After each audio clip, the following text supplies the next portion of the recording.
സ്തുതിയായിരിക്കട്ടെ. എസെക്കിയേലിന്റെ പുസ്തകം 16-ാം അധ്യായം. അവിശ്വസ്തയായ ജെറുസലേം. കർത്താവ് വീണ്ടും എന്നോട് അരുളിച്ചെയ്തു, മനുഷ്യപുത്ര, ജെറുസലേമിനെ അവളുടെ മ്ലേച്ഛതകൾ ബോധ്യപ്പെടുത്തുക. ദൈവമായ കർത്താവ് ജെറുസലേമിനോട് അരുളിച്ചെയ്യുന്നു, നിന്റെ പ്രതിദേശവും ജന്മസ്ഥലവും കാനാനാണ്. നിന്റെ പിതാവ് അമോര്യനും മാതാവ് ഹിത്യയുമാണ്. നീ ജനിച്ച ദിവസം നിന്റെ പൊക്കിൾ കൊടി മുറിച്ചിരുന്നില്ല, നിന്നെ കുളിപ്പിച്ച് ശുദ്ധി വരുത്തിയില്ല, ദേഹത്ത് ഉപ്പ് പുരട്ടുകയോ പിള്ളക്കച്ചയിൽ പൊതിയുകയോ ചെയ്തിരുന്നില്ല. ഇവയിലൊന്നെങ്കിലും ചെയ്യാൻ ആർക്കും ദയ തോന്നിയില്ല. ജനിച്ച ദിവസം തന്നെ നീ വെറുക്കപ്പെടുകയും വെളിമ്പ്രദേശത്ത് ഉപേക്ഷിക്കപ്പെടുകയും ചെയ്തു. ഞാൻ നിന്റെ അടുക്കലൂടെ കടന്നു പോയപ്പോൾ നീ ചോരയിൽ കിടന്നുരുളുന്നത് കണ്ട് നിന്നോട് പറഞ്ഞു, ജീവിക്കുക, വയലിലെ ചെടി പോലെ വളരുക. നീ വളർന്ന് പൂർണ്ണ യൗവനം പ്രാപിച്ചു, നിന്റെ മാറിടം വളർന്നു, മുടി തഴച്ചു. എങ്കിലും നീ നഗ്നയും അനാവൃതയുമായിരുന്നു. ഞാൻ വീണ്ടും നിന്റെ അടുക്കലൂടെ കടന്നു പോയപ്പോൾ നിന്നെ നോക്കി, നിനക്ക് വിവാഹപ്രായമായെന്ന് ഞാൻ മനസ്സിലാക്കി. എൻ്റെ മേലങ്കി കൊണ്ട് നിന്റെ നഗ്നത ഞാൻ മറച്ചു. ഞാൻ നിന്നോട് സ്നേഹവാഗ്ദാനത്തോടെ ഒരു ഉടമ്പടി ചെയ്തു, അങ്ങനെ നീ എൻ്റേതായി തീർന്നു. ദൈവമായ കർത്താവ് അരുളിച്ചെയ്യുന്നു, ഞാൻ നിന്നെ കുളിപ്പിച്ച് രക്തം കഴുകിക്കളഞ്ഞ് തൈലം പൂശി ഞാൻ നിന്നെ ചിത്രത്തുഞ്ഞിലുള്ള വസ്ത്രങ്ങൾ ധരിപ്പിച്ചു, തുകൽ ചെരുപ്പുകൾ അണിയിച്ചു, ചണച്ചരട് അരയിൽ കെട്ടുകയും പട്ടുടുപ്പ് അണിയിക്കുകയും ചെയ്തു. ഞാൻ നിന്നെ ആഭരണങ്ങൾ കൊണ്ട് അലങ്കരിച്ചു, കൈകളിൽ വളകളും കഴുത്തിൽ മാലയും ഇട്ടു. ഞാൻ നിന്നെ മൂക്കുത്തിയും കമ്മലുകളും ധരിപ്പിച്ചു, നിന്റെ തലയിൽ മനോഹരമായ കിരീടം ചാർത്തി. സ്വർണവും വെള്ളിയും കൊണ്ട് നീ അലങ്കൃതയായി. നേർത്ത ചണവും പട്ടും ചിത്രത്തുഞ്ഞലുമുള്ള വസ്ത്രവുമായിരുന്നു നിന്റെ വേഷം. നേർത്ത മാവും തേനും എണ്ണയുമായിരുന്നു നിന്റെ ആഹാരം.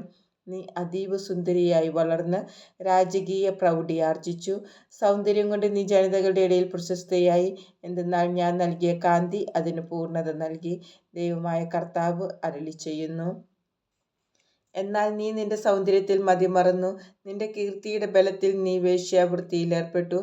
ഏതു വഴിപോക്കനുമായും നീ വേശ്യാവൃത്തിയിൽ മുഴുകി. നിന്റെ വസ്ത്രങ്ങളിൽ ചിലതെടുത്ത് ഉന്നത മണ്ഡപങ്ങൾ അലങ്കരിച്ച് അവയിൽ വച്ച് നീ വ്യഭിചാരം ചെയ്തു. അങ്ങനെയൊന്നും ഇതിനു മുമ്പുണ്ടായിട്ടില്ല, ഇനി ഉണ്ടാവുകയുമില്ല.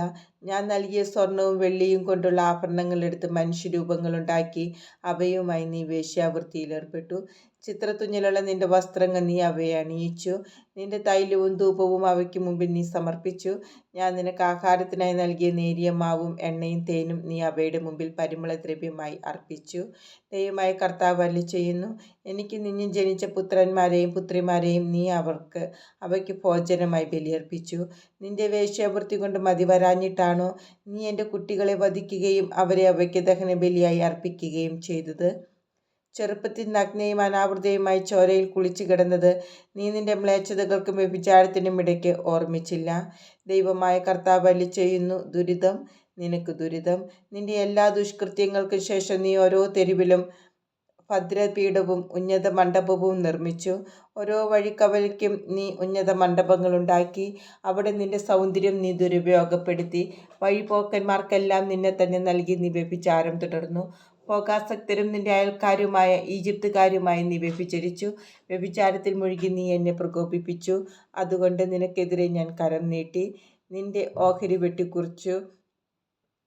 നിന്നെ വെറുക്കുന്നവരും നിന്റെ മ്ലേച്ഛ സ്വഭാവത്തിൽ ലജ്ജിതരുമായ ഫിലിസ്ത്യ പുത്രിമാർക്ക് നിന്നെ ഞാൻ വിട്ടുകൊടുത്തു. മതി വരാഞ്ഞിട്ട് നീ അസീറിയക്കാരോടൊത്തും വ്യഭിചരിച്ചു. നീ അവരുമായി സംഗമിച്ചിട്ടും സംതൃപ്തിയായില്ല. വ്യാപാരികളായ കൽദായരുമായും നീ വ്യഭിചാരത്തിൽ മുഴുകി, എന്നിട്ട് നീ സംതൃപ്തിയായില്ല. ലജ്ജയില്ലാത്ത വേശ്യയെപ്പോലെ നീ ചെയ്യുന്ന ഓരോ പ്രവൃത്തികൾ നീ എത്ര കാമാതുരയാണെന്ന് വ്യക്തമാക്കുന്നു. ദൈവമായ കർത്താവ് അരുളിച്ചെയ്യുന്നു, വഴിക്കവലകളിൽ ഭദ്രപീഠങ്ങളും പൊതുസ്ഥലങ്ങളിൽ ഉന്നത മണ്ഡപങ്ങളും നീ സ്ഥാപിച്ചു.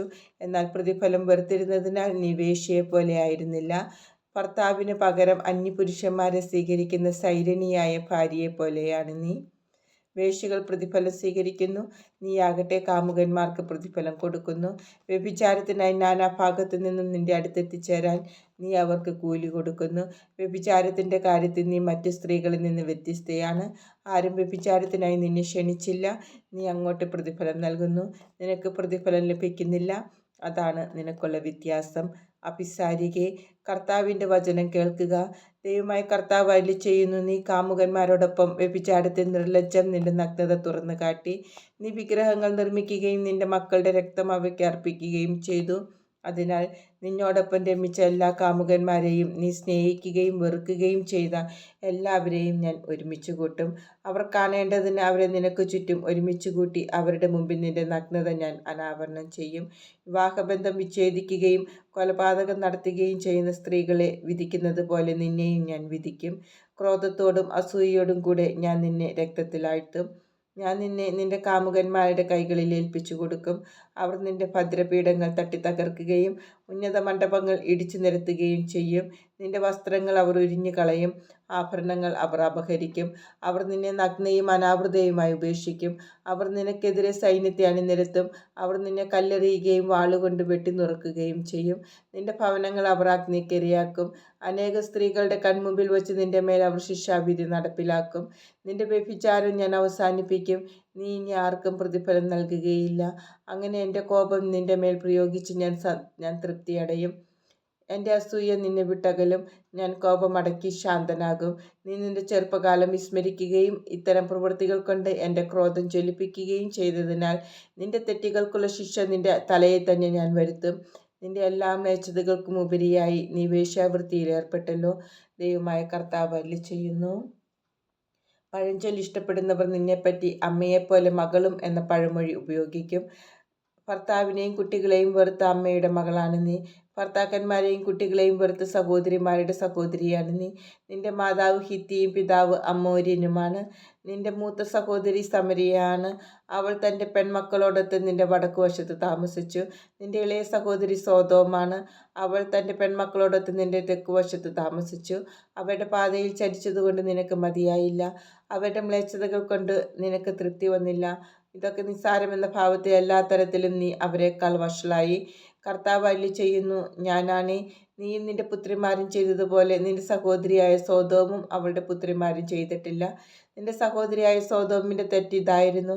പ്രൗഢിയും ഭക്ഷ്യസമൃദ്ധിയും സമാധാനവും സ്വസ്ഥതയും ഉണ്ടായിരുന്നിട്ടും അവളും അവളുടെ പുത്രിമാരും നിർധരരെയും അഗതികളെയും തുണച്ചില്ല. അവർ ഗർവിഷ്ഠരായിരുന്നു. എൻ്റെ മുമ്പിൽ അവർ മ്ലേച്ഛതകൾ പ്രവർത്തിച്ചു. അതുകൊണ്ട് ഞാൻ അവരെ നിർമ്മാർജ്ജനം ചെയ്തു. നീ ചെയ്ത തിന്മയുടെ പകുതി പോലും സമരിയ ചെയ്തില്ല. നീ അവരെക്കാൾ കൂടുതൽ മ്ലേച്ഛത പ്രവർത്തിച്ചു. നീ പ്രവർത്തിച്ച മ്ലേച്ഛതകൾ കണക്കിലെടുത്താൽ നിന്റെ സഹോദരികൾ നീതിയുള്ളവരായി തോന്നും. നിന്റെ അവമതി നീ സഹിക്കണം.